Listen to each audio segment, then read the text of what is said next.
Supreme court 51వ ప్రధాన న్యాయమూర్తిగా సంజీవ్ ఖన్నా ప్రమాణ స్వీకారం చేశారు. రాష్ట్రపతి భవన్లో సీజేఐగా సంజీవ్ ఖన్నాతో రాష్ట్రపతి ద్రౌపది ముర్ము ప్రమాణం చేయించారు. 2025 మే 13 వరకు 51వ సీజేఐగా కొనసాగనున్నారు. డివై చంద్రచూడ్ స్థానంలో సంజీవ్ ఖన్నా బాధ్యతలు స్వీకరించారు. ఏపీ 2024-25 ఆర్థిక సంవత్సరానికి సంబంధించి పూర్తిస్థాయి బడ్జెట్ను ఏపీ ప్రభుత్వం శాసనసభలో ప్రవేశపెట్టింది. శాసనసభలో ఆర్థిక మంత్రి పయ్యావుల కేశవ్ రాష్ట్ర బడ్జెట్ను ప్రవేశపెట్టారు. 2024-25 ఆర్థిక సంవత్సరానికి గాను 2,94,000 కోట్లతో వార్షిక బడ్జెట్ను ప్రతిపాదించారు. బడ్జెట్లో రెవెన్యూ వ్యయం అంచనా సుమారు 2,36,000 కోట్లు, మూలధన వ్యయం అంచనా 32,713 కోట్లుగా పేర్కొన్నారు. రెవెన్యూ లోటు 34,743 కోట్లు, ద్రవ్యలోటు 68,742 కోట్లుగా వెల్లడించారు. సూపర్ 6 హామీల్లో భాగంగా తల్లికి వందనం పథకానికి నిధులు కేటాయించినట్లుగా మంత్రి పయ్యావుల కేశవ్ తెలిపారు. ప్రభుత్వ, ప్రైవేట్ పాఠశాలల్లో చదివే 1-12వ తరగతి విద్యార్థుల తల్లులకు ఆర్థిక సహాయం అందిస్తామని తెలిపారు. అదేవిధంగా మహిళలకు ఉచిత బస్సు ప్రయాణ సౌకర్యాన్ని ప్రారంభించినట్లుగా మంత్రి తెలిపారు. బడ్జెట్లో వివిధ కీలక రంగాలకు ప్రాధాన్యత ఇవ్వగా అత్యధికంగా వ్యవసాయ రంగానికి 43,400 కోట్లు, బీసీ సంక్షేమ శాఖకు 39,000 కోట్లను ప్రతిపాదించారు. ఇక పాఠశాల విద్యకు 29,900 కోట్లు, పంచాయతీరాజ్ గ్రామీణాభివృద్ధికి 16,739 కోట్లు, ఆరోగ్య రంగానికి 18,400 కోట్ల నిధులు కేటాయించారు. ఏపీ అసెంబ్లీలో వ్యవసాయ బడ్జెట్ను మంత్రి అచ్చెన్నాయుడు ప్రవేశపెట్టారు. వార్షిక బడ్జెట్లో అత్యధికంగా వ్యవసాయ బడ్జెట్కే నిధులు కేటాయించగా మొత్తం 43,402 కోట్లతో బడ్జెట్ను ప్రతిపాదించారు. అదేవిధంగా వ్యవసాయం అనుబంధ రంగాలకు 11,855 కోట్లు కేటాయించారు. ఏపీ జనాభాలో 62% మంది ప్రజలు వ్యవసాయం, దాని అనుబంధ రంగాలపై జీవనం సాగిస్తున్నట్లు మంత్రి అచ్చెన్నాయుడు తెలిపారు. కౌలు రైతుల కోసం ప్రత్యేక చట్టం తీసుకురానున్నట్లుగా తెలిపారు. అదే నిర్ణీత గడువు మేరకు రుణాలు చెల్లిస్తున్న రైతులకు రాయితీతో కూడిన రుణాలు ఇవ్వనున్నట్లుగా మంత్రి తెలిపారు. మౌలానా అబుల్ కలాం ఆజాద్ జయంతి సందర్భంగా అసెంబ్లీలో CM Chandrababu, deputy CM Pawan Kalyan చిత్రపటానికి పూలమాలలు వేసి నివాళులర్పించారు. వీరితో పాటు స్పీకర్ అయ్యన్న పాత్రుడు, పలువురు మంత్రులు కూడా నివాళులర్పించారు. ప్రతిపక్ష నేత వైఎస్ జగన్ అసెంబ్లీకి రాకపోయినా చట్టం తన పని తాను చేసుకుపోతుందని ఏపీ శాసనసభ స్పీకర్ చింతకాయల అయ్యన్న పాత్రుడు తేల్చి చెప్పారు. ఈ నెల 22 వరకు అసెంబ్లీ సమావేశాలు సీరియస్ గా జరుగుతాయని స్పష్టం చేశారు. మంగళవారం బడ్జెట్పై అసెంబ్లీ కమిటీ హాల్లో ఎమ్మెల్యేలందరికీ శిక్షణా తరగతులు నిర్వహిస్తామన్నారు. శనివారం కూడా సభ నిర్వహించాలని నిర్ణయించినట్లుగా వెల్లడించారు.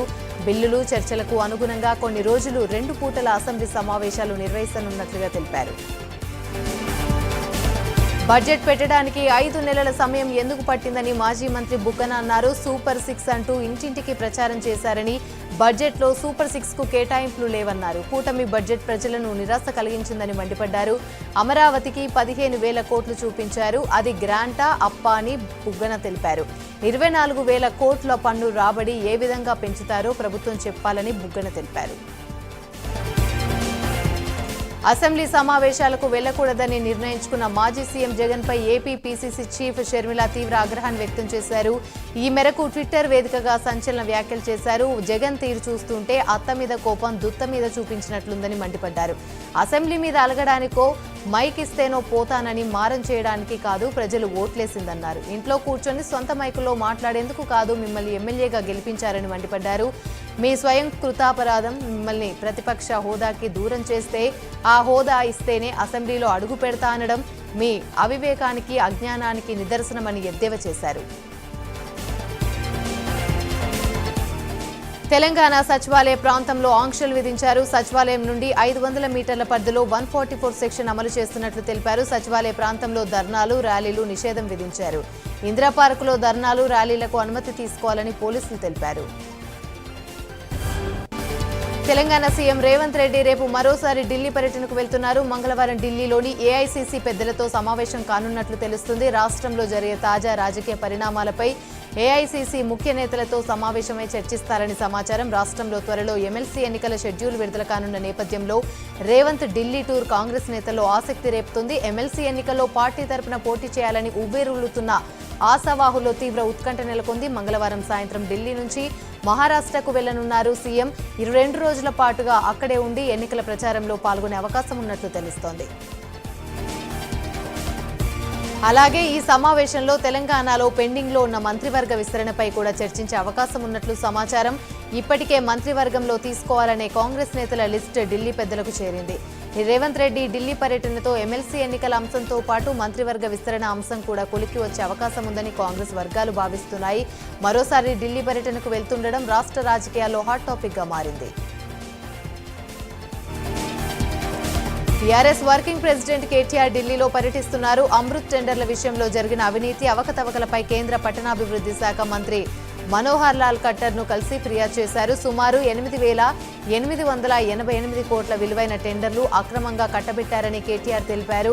రేవంత్ రెడ్డి తన బావమర్ది సృజన్ రెడ్డి దొడ్డిదారిలోకి టెండర్లు ఇచ్చి అధికార దుర్వినియోగానికి పాల్పడ్డారని కేంద్ర మంత్రికి ఫిర్యాదు చేశారు.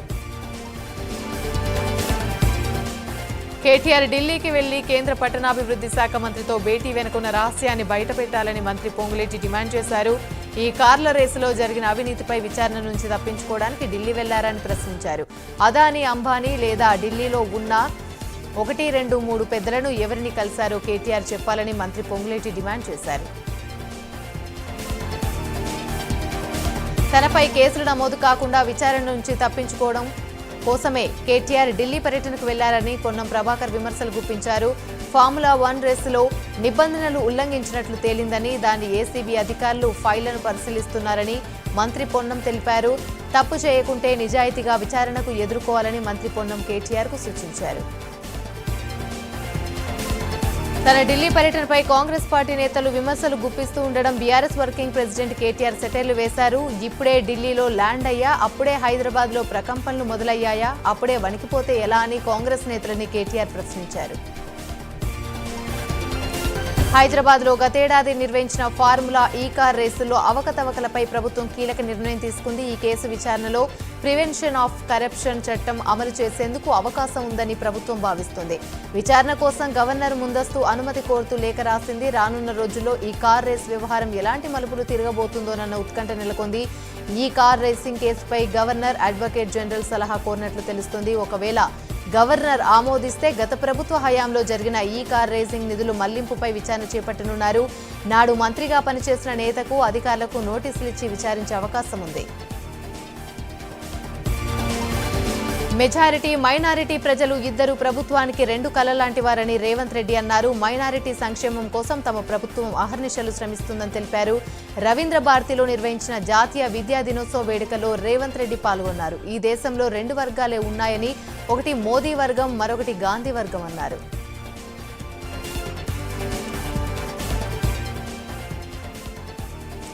ధాన్యం కొనుగోళ్ల విషయంలో రైతులను ఇబ్బంది పెట్టే వారిపై కఠిన చర్యలు తీసుకోవాలని రేవంత్ రెడ్డి అధికారులకు ఆదేశాలు ఇచ్చారు. అటువంటి వ్యాపారులపై అవసరమైతే ఎస్మా యాక్ట్ కింద చర్యలు తీసుకోవాలన్నారు. రాష్ట్రమంతటా ధాన్యం కొనుగోలు సాఫీగా జరిగేలా అన్ని జిల్లాల కలెక్టర్లు తగిన చర్యలు తీసుకోవాలన్నారు. ఎక్కడైనా ఇబ్బందులుంటే వెంటనే ఉన్నతాధికారులతో మాట్లాడి పరిష్కరించాలని రేవంత్ అన్నారు. తెలంగాణ ఫోన్ ట్యాపింగ్ కేసు మరో కీలక మలుపు తిరుగుతుంది. నకిరేకల్ మాజీ ఎమ్మెల్యే చిరుమర్తి లింగయ్యకు పోలీసులు నోటీసులు జారీ చేశారు. ట్యాపింగ్ కేసులో విచారణకి రావాలని నోటీసులు ఇచ్చారు.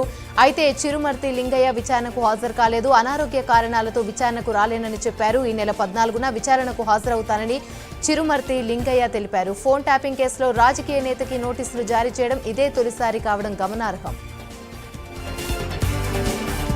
వికారాబాద్ జిల్లా దుధ్యాల మండలం లగచెర్లలోని ఉద్రిక్తత నెలకొంది. ఫార్మా కంపెనీ ఏర్పాటుపై అధికారులు అభిప్రాయ సేకరణ ఏర్పాటు చేశారు. కంపెనీ ఏర్పాటు చేయడాన్ని నిరసిస్తూ గ్రామస్తులు ఆందోళనకి దిగారు. కలెక్టర్ ప్రతీక్ జైన్ పైన మహిళా రైతు చేయి చేసుకున్నారు. కొడంగల్ డెవలప్మెంట్ అథారిటీ అధికారిపై దాడి చేశారు. రాళ్లు, కర్రలతో రైతులు దాడి చేశారు. కలెక్టర్, అధికారుల వాహనాలపై రాళ్ల దాడికి దిగారు. 3 వాహనాలు ధ్వంసమయ్యాయి. రంగంలోకి దిగిన పోలీసులు పరిస్థితిని అదుపులోకి తెచ్చారు. వికారాబాద్ జిల్లా కలెక్టర్ ప్రతీక్ జైన్ పై దాడిని నిరసిస్తూ రెవెన్యూ సిబ్బంది విధులు బహిష్కరించారు. పరిగి, దోమ, పూడూరు, కల్కచెర్ల తహసీల్దార్ కార్యాలయాలకు తాళాలు వేసి కలెక్టరేట్కు బయలుదేరారు తహసీల్దార్లు. అయితే తనను ఎవరూ కొట్టలేదని వికారాబాద్ కలెక్టర్ ప్రతీక్ జైన్ అన్నారు. పెన్ డౌన్ చేసిన ప్రభుత్వ ఉద్యోగులపై వికారాబాద్ కలెక్టర్ మాట్లాడారు. తనపై ఎవరూ దాడి చేయలేదని, మాట్లాడేందుకు గ్రామస్తులు పిలిచారని, చర్చలు జరిపారని తెలిపారు. ఇంతలో కొందరి అల్లరి మూకలు హడావిడి చేశారని తెలిపారు. కాంగ్రెస్ ప్రభుత్వంపై మాజీ మంత్రి హరీష్ రావు మండిపడ్డారు. మంచిర్యాల గిరిజన ఆశ్రమ పాఠశాలలో ప్రభుత్వం ఏర్పాటు చేసిన మెడికల్ క్యాంపులో కాలం చెల్లిన మందులు వాడుతున్నారని ఫైర్ అయ్యారు. ఇంతకంటే నిర్లక్ష్యం మరొకటి ఉంటుందా అని ప్రశ్నించారు.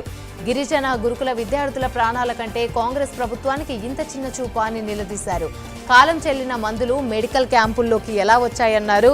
ఆదిలాబాద్ జిల్లాలో ఇంత జరుగుతుంటే అధికారులకు పట్టించుకునే తీరిక లేదా అని హరీష్ రావు ఆగ్రహాన్ని వ్యక్తం చేశారు. మొద్దు నిద్ర ఇంకెప్పుడు వీడుతుందన్నారు. రేవంత్ రెడ్డికి దమ్ము ధైర్యం ఉంటే హైదరాబాద్ లో ఉన్న మూసీ వెంట పాదయాత్ర చేయాలని బీఆర్ఎస్ ఎమ్మెల్యే పాడి కౌశిక్ రెడ్డి సవాల్ విసిరారు. కేటీఆర్ పాదయాత్ర చేస్తానని ప్రకటించడం రేవంత్ రెడ్డి గుండెల్లో దడ మొదలైందని, అందుకే నల్గొండలో మూసీ వెంట పాదయాత్ర చేశాడని ఎద్దేవా చేశారు. తమ పార్టీ అధినేత కేసీఆర్, కేటీఆర్, హరీష్ రావులపైన ఇష్టం వచ్చినట్టుగా మాట్లాడితే ఊరుకునేదే లేదన్నారు. హుజూరాబాద్ లో ఉన్న దళితులకు వెంటనే 12 లక్షల రూపాయల దళిత బంధు నిధులను విడుదల చేయాలని పాడి కౌశిక్ రెడ్డి డిమాండ్ చేశారు. బీఆర్ఎస్ తప్పుడు ప్రచారంపై మంత్రి సీతక్క ఫైర్ అయ్యారు. మహారాష్ట్రలో బీజేపీకి లబ్ధి చేకూర్చేందుకు బీఆర్ఎస్ కుట్రపూరితంగా వ్యవహరిస్తుందని మండిపడ్డారు. కేసుల నుంచి తప్పించుకునేందుకే బీజేపీతో బీఆర్ఎస్ అంటకాగుతోందన్నారు. మహారాష్ట్ర ఎన్నికల షెడ్యూల్ వచ్చిన నాటి నుండి పక్కా ప్రణాళికలతో బీఆర్ఎస్ విష ప్రచారం చేస్తోందన్నారు. పదే పదే తప్పుడు ప్రచారం చేస్తూ ప్రజాప్రభుత్వంపై విషం చిమ్ముతుందని సీతక్క ఆగ్రహాన్ని వ్యక్తం చేశారు. అందులో భాగంగా మహిళల ఉచిత ప్రయాణ పథకంపై దుష్ప్రచారం చేస్తున్నారన్నారు. తప్పుడు కేసులు పెట్టి వైఎస్ఆర్సీపీ కార్యకర్తలను వేధించిన పోలీసులు అధికారులను తాము అధికారంలోకి వచ్చాక వదిలిపెట్టేది లేదని మాజీ మంత్రి అంబటి రాంబాబు స్పష్టం చేశారు. సప్త సముద్రాల అవతల దాక్కున్నా సరే లాక్కొనొస్తామని అంబటి రాంబాబు తెలిపారు. ప్రముఖ దర్శకుడు రామ్ గోపాల్ వర్మపై ప్రకాశం జిల్లా మద్దిపాడు పోలీస్ స్టేషన్లో కేసు నమోదైంది. వ్యూహం సినిమా ప్రమోషన్లో భాగంగా చంద్రబాబు నాయుడు, నారా లోకేష్, బ్రాహ్మిణి వ్యక్తిత్వాలను కించపరిచేలా రామ్ గోపాల్ వర్మ సోషల్ మీడియాలో పోస్టు పెట్టారని టీడీపీ మండలి ప్రధాన కార్యదర్శి రామలింగం పోలీసులకు ఫిర్యాదు చేశాడు. దీంతో పోలీసులు మద్దిపాడు పిఎస్లో ఎఫ్ఐఆర్ నమోదు చేశారు. ప్రతిపక్షంగా సోషల్ మీడియాలో కూటమి ప్రభుత్వాన్ని ప్రశ్నిస్తామని, కేసులకు భయపడమని రాజమండ్రి మాజీ ఎంపీ మార్గాని భరత్ అన్నారు. వైసీపీ సోషల్ మీడియా వారియర్స్ అక్రమంగా అరెస్టు చేస్తున్నారని ఆరోపించారు. అక్రమ కేసులు పెట్టిన వారిని వదిలిపెట్టబోమని జగన్మోహన్ రెడ్డి స్పష్టం చేశారని చెప్పారు. ఈ నెల 4వ తేదీన గోదావరి నదిలో డ్రైనేజ్ వాటర్ కలుస్తుండడంపై తీసిన వీడియోను ఆ రోజే సోషల్ మీడియాలో పెట్టినట్లు భరత్ తెలిపారు. ఏపీ పురపాలక పట్టణాభివృద్ధి శాఖ కార్యదర్శిగా కన్నబాబు బాధ్యతలు చేపట్టారు. కన్నబాబుకు మెప్మా ఎండీ తేజ్ భరత్ శుభాకాంక్షలు తెలిపారు. సాంఘిక సంక్షేమ శాఖ కార్యదర్శిగా ఉన్న కన్నబాబుకు మున్సిపల్ శాఖ కార్యదర్శిగా పూర్తి అదనపు బాధ్యతలు అప్పగించింది. గతంలో పురపాలక పట్టణాభివృద్ధి శాఖ డైరెక్టర్గా, గుంటూరు మున్సిపల్ కార్పొరేషన్ కమిషనర్గా కన్నబాబు పనిచేశారు.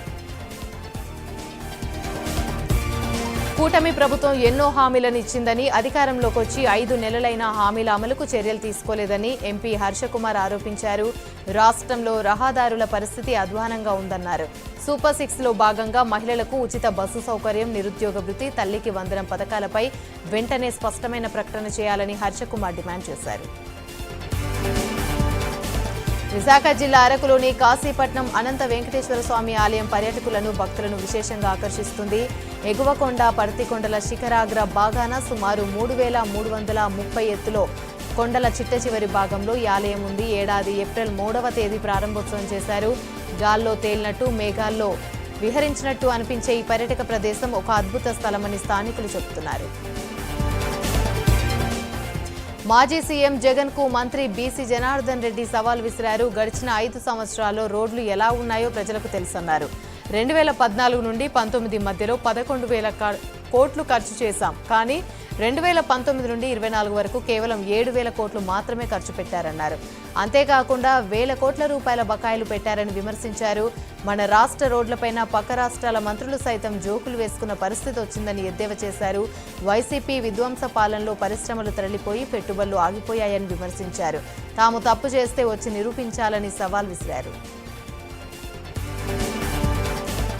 వైసీపీ మాజీ ఎమ్మెల్యే గ్రంథి శ్రీనివాస్ ఇంట్లో ఐటీ సోదాలు ముగిశాయి. ఈ నెల 6వ తేదీ నుంచి 5 రోజుల పాటు సోదాలు కొనసాగాయి. గ్రంథి శ్రీనివాస్ ఇంటితో పాటు కార్యాలయాలు, సన్నిహితుల ఇళ్లలో తనిఖీలు చేపట్టారు. కీలక పత్రాలను, నగదును ఐటీ అధికారులు గుర్తించినట్లు సమాచారం.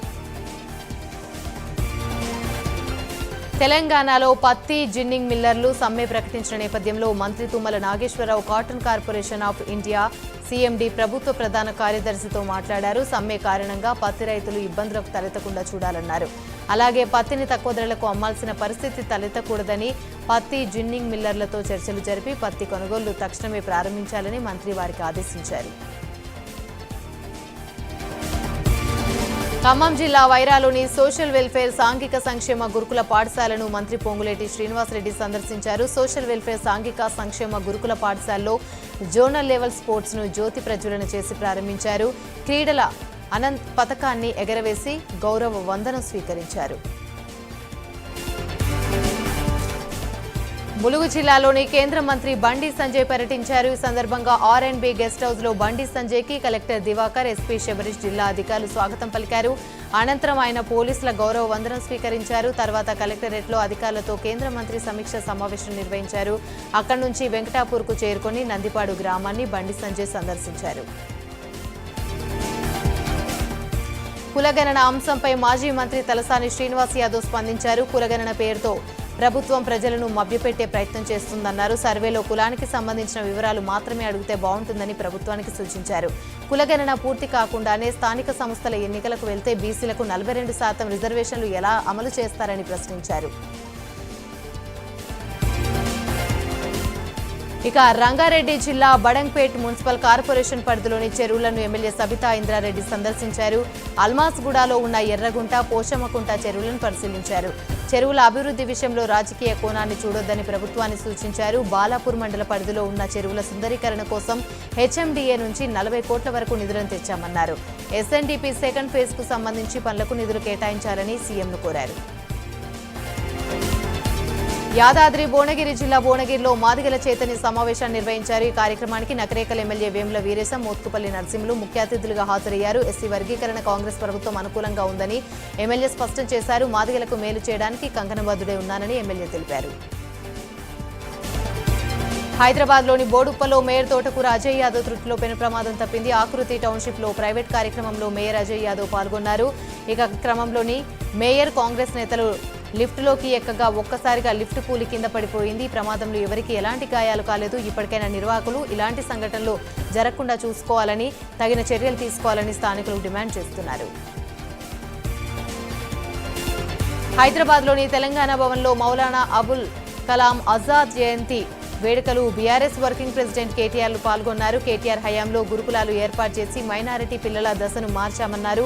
మైనారిటీ విద్యార్థులను ప్రపంచంలోని పోటీ పడేలా తీర్చిదిద్దినట్లుగా చెప్పారు. బీఆర్ఎస్ హయాంలో 2751 మంది విద్యార్థులకు 20 లక్షల చొప్పున స్కాలర్షిప్లు ఇచ్చామన్నారు. నాంపల్లిలోని అనాథ శరణాలయానికి 200 కోట్లు విలువ చేసే 2 ఎకరాల భూమి ఇచ్చామని తెలిపారు. రాష్ట్రంలో రాక్షస పాలన నడుస్తుందని ఎమ్మెల్సీ తాత మధు అన్నారు. శ్రీరాముడి పాలన మళ్లీ వచ్చే రోజులు ముందు ఉన్నాయన్నారు. అసలు రాష్ట్రంలో పాలన ఉందా అని ప్రజలు ఆలోచిస్తున్నారని ఆరోపించారు. పార్టీని వీడిన ఎమ్మెల్యేలు, నాయకులు ఎందుకు వెళ్లామా అని తలలు పట్టుకుంటున్నామని విమర్శించారు. డైవర్షన్ రాజకీయాలకు కేర్ ఆఫ్ కాంగ్రెస్ అని తాత మధు అన్నారు. నెల్లూరు జిల్లా వెంకటాచలం పీఎస్లో మాజీ మంత్రి కాకాని గోవర్ధన్ రెడ్డి విచారణకి హాజరయ్యారు. ఎమ్మెల్యే సోమిరెడ్డిపై సోషల్ మీడియాలో అసత్య ప్రచారాలు చేస్తున్నారని టీడీపీ నేతలు ఫిర్యాదు చేశారు. వెంకటాచలం పీఎస్తో పాటు పలు స్టేషన్లో కేసులు నమోదయ్యాయి. దీంతో వెంకటాచలం పీఎస్లో విచారణకి హాజరయ్యారు. విషయం తెలిసిన వైసీపీ కార్యకర్తలు పీఎస్ వద్దకు భారీగా చేరుకుంటున్నారు. కార్తీక సోమవారం సందర్భంగా వేములవాడ శ్రీ రాజరాజేశ్వర స్వామి వారిని బీసీ సంక్షేమ శాఖ మంత్రి పొన్నం ప్రభాకర్, ఎమ్మెల్యే ఆది శ్రీనివాస్, మాజీ మంత్రి కనుమూరి బాపిరాజు తదితరులు దర్శించుకున్నారు. మంత్రి పొన్నం ప్రభాకర్ స్వామివారికి గోపూజ నిర్వహించి మొక్కులు చెల్లించుకుని స్వామివారికి ప్రత్యేక పూజలు నిర్వహించారు. వేములవాడ రాజరాజేశ్వర స్వామి ఆలయ అభివృద్ధికి కాంగ్రెస్ ప్రభుత్వం నిధులు సమకూరుస్తుందని మంత్రి పొన్నం తెలిపారు. భద్రాద్రి కొత్తగూడెం జిల్లా బూర్గంపాడు మండలం మొరంపల్లి బంజరులోని ధాన్యం కొనుగోలు కేంద్రాన్ని పినపాక ఎమ్మెల్యే పాయం వెంకటేశ్వర్లు ప్రారంభించారు. రాష్ట్ర ప్రభుత్వం సన్నధాన్యానికి 500 రూపాయల బోనస్ ఇస్తుందని ఎమ్మెల్యే తెలిపారు. క్వింటాలకు ఏ గ్రేడ్ ధాన్యం 23-20 రూపాయలు, సాధారణ ధాన్యం 2,300 రేటును నిర్ణయించిందని ఎమ్మెల్యే పాయం తెలిపారు.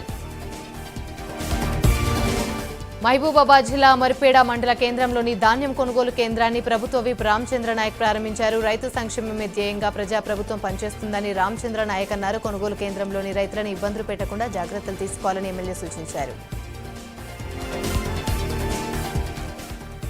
జీహెచ్ఎంసీ ప్రధాన కార్యాలయంలో ప్రజావాణి కార్యక్రమాన్ని నిర్వహించారు. ఈ కార్యక్రమంలో మేయర్ గద్వాల విజయలక్ష్మి ప్రజల నుంచి వినతి పత్రాలు స్వీకరించారు. ప్రజల నుంచి వచ్చిన విన్నపాలను వెంటనే అధికారులు పరిష్కరించాలని ఆమె ఆదేశించారు. సూర్యాపేట కంటి ఆసుపత్రి వద్ద ఉద్రిక్తత నెలకొంది. లయన్స్ క్లబ్ సూర్యాపేట కంటి ఆసుపత్రిలో పనిచేస్తున్న కొత్తపల్లి కిరణ్మయి అనే యువతి ఉరివేసుకుని ఆత్మహత్యకు పాల్పడింది. పవన్ అనే ఉద్యోగి వేధింపులు పడలేక కిరణ్మయి ఆత్మహత్యకు పాల్పడిందని మృతురాలి తల్లిదండ్రులు వాపోయారు. మా బిడ్డకు న్యాయం చేయాలంటూ ఆసుపత్రి ముందు ఆందోళనకు దిగారు. నిర్మల్ జిల్లా బాసలోని ట్రిపుల్ వద్ద ఉద్రిక్తత నెలకొంది. ఉదయం విద్యార్థిని ఆత్మహత్యకు పాల్పడడంతో ట్రిపుల్ ముట్టడికి ఏబీవీపీ నాయకులు యత్నించారు. ట్రిపుల్ సిబ్బందికి ఏబీవీపీ నాయకుల మధ్య తోపులాట జరిగింది. తోపులాటలో నాయకులపై కర్రలతో ట్రిపుల్ సిబ్బంది దాడి చేశారు. ఒకరికి గాయాలు కాగా ఆసుపత్రికి తరలించారు. కొమ్రంభీం ఆసిఫాబాద్ జిల్లాలోని ఐకేపీ వీఓఏ సభ్యులు తమ సమస్యలు పరిష్కరించాలని కోరుతూ కలెక్టర్ కార్యాలయం ముందు 48 గంటలు మహాధర్నా నిర్వహించారు. ఎన్నికల సందర్భంగా ఇచ్చిన హామీలను అమలు చేయాలని, లేకపోతే పాలకులకు పట్టిన గతే మీ పాలక వర్గానికి పడుతుందని ప్రభుత్వాన్ని హెచ్చరించారు. తమ సమస్యలు పరిష్కారం కాకపోతే అసెంబ్లీ ముట్టడికి సిద్ధమవుతామని సిఐటియు నాయకులు తెలిపారు. నల్గొండ జిల్లా బొమ్మల రామారం మండల కేంద్రంలోని పీఏసీఎస్ ధాన్యం కొనుగోలు కేంద్రాన్ని జిల్లా కలెక్టర్ ఆకస్మిక తనిఖీ చేశారు.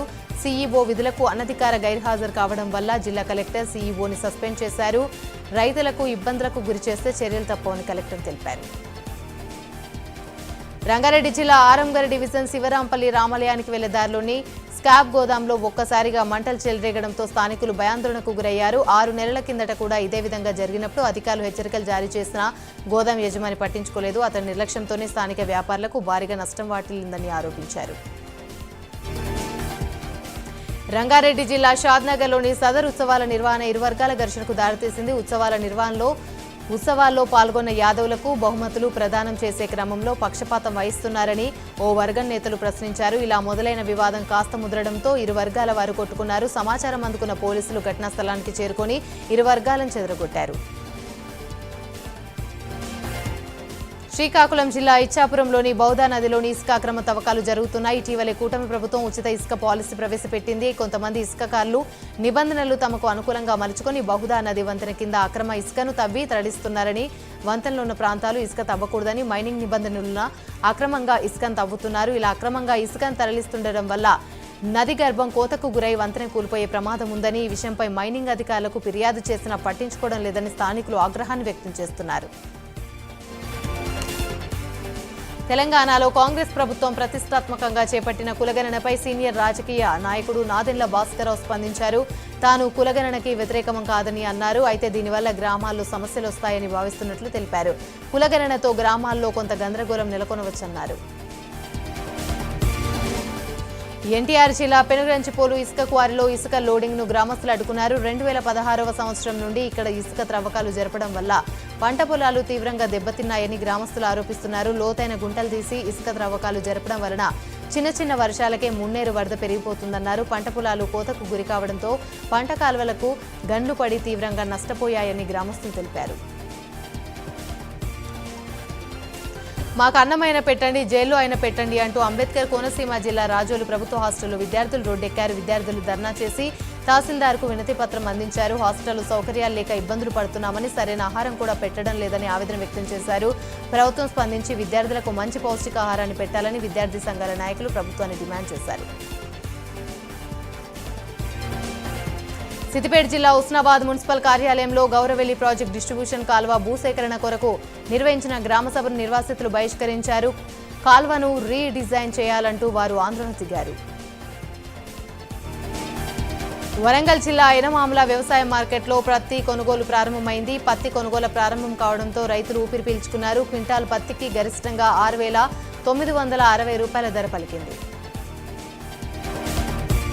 యాదాద్రి భువనగిరి జిల్లా చౌటుప్పల్లో పోలీస్ స్టేషన్ పరిధిలోని పట్టుబడిన మద్యాన్ని ఎక్సైజ్ శాఖ ధ్వంసం చేసింది. 75 లీటర్ల బీర్లు, 165 లీటర్ల మద్యాన్ని, మొత్తం 235 లీటర్ల మద్యాన్ని ధ్వంసం చేశారు. పట్టుబడిన మద్యాన్ని ఇంకుడు గుంతలో పారబోశారు. దీని విలువ దాదాపు ₹1,60,000 ఉంటుందని ఎక్సైజ్ శాఖ అధికారులు తెలిపారు. ఎవరైనా అక్రమంగా మద్యం అమ్మితే కఠిన చర్యలు తప్పవని అధికారులు సూచించారు.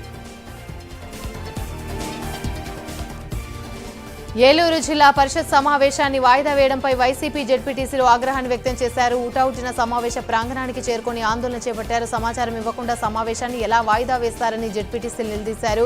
తక్షణమే సమావేశం నిర్వహించాలని డిమాండ్ చేశారు. తూర్పు గోదావరి జిల్లా రాజమండ్రిలోని కలెక్టర్ కార్యాలయం ఎదుట 104 ఉద్యోగులు, డేటా ఎంట్రీ ఆపరేటర్లు ధర్నాకు దిగారు. 104 డ్రైవర్ల, డేటా ఎంట్రీ ఆపరేటర్ల సమస్యలను పరిష్కరించి 2 నెలల బకాయిలను వెంటనే చెల్లించాలని డిమాండ్ చేశారు. ఎంఎంయు ఎంప్లాయీస్ యూనియన్ తూర్పు గోదావరి జిల్లా కమిటీ ఆధ్వర్యంలో నిరసన చేపట్టారు. ప్రజల ఆరోగ్యాన్ని కాపాడుతున్న వారిని ప్రభుత్వం ఆధీనంలో నుంచి ప్రైవేట్ వాళ్లకు అప్పగించడం అన్యాయమని సిఐటియు తూర్పు గోదావరి జిల్లా ఉపాధ్యక్షులు ఎస్ఎస్ మూర్తి, జిల్లా కార్యదర్శి పూర్ణిమారాజు మండిపడ్డారు. రంగారెడ్డి జిల్లా రాజేంద్రనగర్ శివరాంపల్లిలోని బంగారు మైసమ్మ అమ్మవారి ఆలయంలో చోరీ చేయడానికి దుండగులు ప్రయత్నించారు. అర్ధరాత్రి ఆలయంలోకి ప్రవేశించినందుకు దుండగులు గుడి తాళాలు పగలగొడుతుండగా స్థానికులు గమనించి పట్టుకున్నారు. అనంతరం దుండగులను దేహశుద్ధి చేసి పోలీసులకు అప్పగించారు. ఉమ్మడి శ్రీకాకుళం జిల్లాలోని సీతంపేట రోడ్లోని పోలీసులు వాహన తనిఖీలు నిర్వహించారు. తనిఖీల్లో భాగంగా అనుమానాస్పదంగా కనిపించిన వ్యక్తి బైక్ను ఆపి పోలీసులు విచారణ చేశారు. 5 బైకులు, ఒక సెల్ ఫోన్ దొంగతనం చేసినట్లుగా సవరసింహాచలం ఒప్పుకున్నారు. దీంతో పోలీసులు నిందితుడి వద్ద ఉన్న బైక్లను, సెల్ ఫోన్లను స్వాధీనం చేసుకున్నాడు. బంగాళాఖాతంలో నైరుతి ప్రాంతంలోని ఉపరితల ఆవర్తనం కొనసాగుతుంది. వచ్చే 24 గంటల వ్యవధిలో ఈ ఉపరితల ఆవర్తనం అల్పపీడనంగా మారుతుందని భారత వాతావరణ కేంద్రం తెలిపింది. దీని ప్రభావంతో తెలుగు రాష్ట్రాల్లో భారీ వర్షాలు పడే అవకాశం ఉందని, అప్రమత్తంగా ఉండాలని వాతావరణ శాఖ అలర్ట్ జారీ చేసింది.